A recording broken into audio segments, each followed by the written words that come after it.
এয়া আকাশবাণী গুৱাহাটী বিয়লিৰ আঞ্চলিক বাতৰি পঢ়িছো অনুজা লোপামুদ্ৰাই বিজেপিৰ জ্যেষ্ঠ নেতা তথা প্ৰধানমন্ত্ৰী নৰেন্দ্ৰ মোদীয়ে আজি বাৰাণসী সমষ্টিৰ পৰা তেওঁৰ মনোনয়ন পত্ৰ দাখিল কৰিছে লোকসভা নিৰ্বাচনৰ সপ্তম পৰ্যায়ত অহা 1 জুনত এই সমষ্টিটোৰ বাবে ভোটগ্ৰহণ কৰা হ'ব আৰু এই পৰ্যায়ৰ বাবে আজি হৈছে মনোনয়ন পত্ৰ দাখিলৰ অন্তিম দিন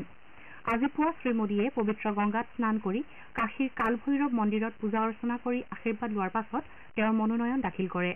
মনোনয়ন দাখিলৰ সময়ত বিজেপিৰ ৰাষ্ট্ৰীয় সভাপতি জে.পি. নাড্ডা দলৰ জ্যেষ্ঠ নেতা ৰাজনাথ সিং আৰু হৰদীপ সিং পুৰীকে ধৰি মিত্ৰজোঁটৰ চন্দ্ৰবাবু নাইডু একনাথ শিন্দে জিতেন্দ্ৰ মাঝি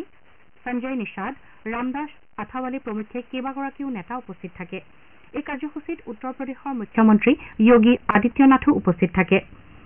কংগ্ৰেছ নেতৃত্বাধীন বিৰোধী INDI মিত্ৰজোঁটৰ উমৈহতীয়া প্ৰাৰ্থী অজয় ৰায়ে শ্ৰী মোদীৰ বিৰুদ্ধে প্ৰতিদ্বন্দ্বিতা কৰিব 2014 আৰু 2019 চনৰ লোকসভা নিৰ্বাচনত শ্ৰী মোদীৰ বিৰুদ্ধে বাৰাণসীৰ পৰা প্ৰতিদ্বন্দ্বিতা কৰা উত্তৰ প্ৰদেশ কংগ্ৰেছৰ মুৰব্বী শ্ৰী ৰায় দুয়োটা নিৰ্বাচনতে তৃতীয় স্থানত থাকে 2019 চনৰ নিৰ্বাচনত প্ৰধানমন্ত্ৰী মোদীয়ে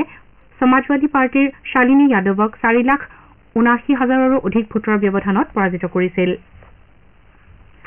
দেশত পঞ্চম ষষ্ঠ আৰু সপ্তম পৰ্যায়ৰ লোকসভা নিৰ্বাচনৰ বাবে ব্যাপক প্ৰচাৰ অভিযান অব্যাহত আছে পঞ্চম পৰ্যায়ত 20 মেত হ'বলগীয়া নিৰ্বাচনৰ প্ৰচাৰ অভিযানৰ সামৰণিলৈ মাজত 3টা দিন বাকী থকা অৱস্থাত বিভিন্ন ৰাজনৈতিক দলৰ শীৰ্ষ নেতাসকলে প্ৰচাৰ তীব্ৰতৰ কৰি তুলিছে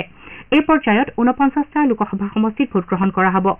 25 মেত ষষ্ঠ পৰ্যায়ত 57টা আৰু 1 জুনত সপ্তম পৰ্যায়ত 57টা লোকসভা সমষ্টিৰ বাবে ভোটগ্ৰহণ কৰা হ'ব বিজেপিৰ জ্যেষ্ঠ নেতা তথা কেন্দ্ৰীয় গৃহমন্ত্ৰী অমিত শ্বাহে আজি পশ্চিমবংগৰ বনগাঁও লোকসভা সমষ্টিত নিৰ্বাচনী প্ৰচাৰ সভাত অংশ লয় অনুষ্ঠানত অংশ লৈ শ্ৰী শ্বাহে জনসাধাৰণক প্ৰধানমন্ত্ৰী নৰেন্দ্ৰ মোদী তৃতীয়বাৰৰ বাবে প্ৰধানমন্ত্ৰীৰ আসনত অধিষ্ঠিত কৰোৱাৰ বাবে জনসাধাৰণক NDA ভোটদান কৰিবলৈ আহ্বান জনায় তেওঁ চতুৰ্থ পৰ্যায়লৈকে নিৰ্বাচন অনুষ্ঠিত 380খন আসনৰ ভিতৰত NDA 270খন আসন লাভ কৰিব বুলি মন্তব্য কৰে ইফালে দলৰ ৰাষ্ট্ৰীয় সভাপতি জে.পি. নাড্ডাই আজি উত্তৰ প্ৰদেশৰ আমেথিত আয়োজিত এখন জনসভাত অংশ লয়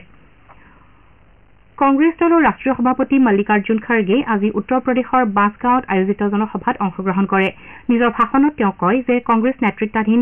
INDI মিত্ৰজোঁট ক্ষমতালৈ আহিলে কৃষকৰ ঋণ ৰেহাই দিয়াৰ লগতে কৃষি খণ্ডৰ পৰা GST আঁতৰোৱা হ'ব বুলি উল্লেখ কৰে কংগ্ৰেছ দলৰ নেত্ৰী প্ৰিয়ংকা গান্ধীয়ে আজি উত্তৰ প্ৰদেশৰ আমেথিত জনসভাত অংশগ্ৰহণ কৰি প্ৰচাৰ অভিযান চলায় ইপিনে আম আদমী পাৰ্টীৰ নেতা অৰবিন্দ কেজৰিৱালে আজি হাৰিয়ানাৰ কুৰুক্ষেত্ৰত এটা ৰোড শ্বত অংশ লয় মুখ্যমন্ত্ৰী হিমন্ত বিশ্ব শৰ্মাই আজি ওড়িশাৰ ভুৱনেশ্বৰত এখন জনসভাত অংশ লয় নিজৰ ভাষণত মুখ্যমন্ত্ৰীয়ে দেশক প্ৰগতিৰ পথত আগবঢ়াই নিয়াৰ বাবে NDAক সমৰ্থন কৰিবলৈ জনসাধাৰণক আহ্বান জনায় অসম তথা উত্তৰ পূৰ্বাঞ্চলৰ পৰা এইবাৰ 3,708 গৰাকী হজযাত্ৰী হজযাত্ৰাৰ বাবে ৰাওনা হ'ব পৰহিলৈ গুৱাহাটী লোকপ্ৰিয় গোপীনাথ বৰদলৈ আন্তঃৰাষ্ট্ৰীয় বিমানবন্দৰৰ পৰা হজযাত্ৰীৰ প্ৰথমটো দল মক্কা অভিমুখে যাত্ৰা কৰিব আজি গুৱাহাটীৰ হাজী মুছাফিৰখানাত আয়োজিত এখন সংবাদমেলত যুটীয়া ৰাজ্যিক হজ সমিতিৰ অধ্যক্ষ নেকিবুৰ জামানে এই বিষয়ে প্ৰকাশ কৰে তেওঁ কয় যে হজযাত্ৰা কৰিবলগীয়া যাত্ৰীসকলৰ ভিতৰত 3,658 গৰাকী অসমৰ হোৱাৰ বিপৰীতে 36 গৰাকী মেঘালয়ৰ আৰু 7 গৰাকীকৈ নাগালেণ্ড আৰু অৰুণাচল প্ৰদেশৰ লোক অহা 25 মে পৰ্যন্ত যাত্ৰীসকল হজযাত্ৰাৰ বাবে পৰ্যায়ক্ৰমে ৰাওনা হ'ব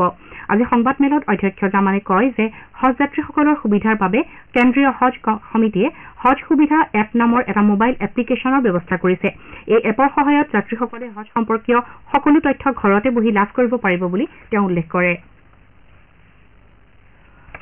IPL ক্ৰিকেট প্ৰতিযোগিতাত আজি দিল্লীৰ অৰুণ জেটলী ষ্টেডিয়ামত হ'বলগীয়া এখন খেলত লক্ষ্ণৌ ছুপাৰ জায়েণ্টছ দিল্লী কেপিটেলছৰ সন্মুখীন হ'ব খেলখন সন্ধিয়া 7:30 বজাত আৰম্ভ হ'ব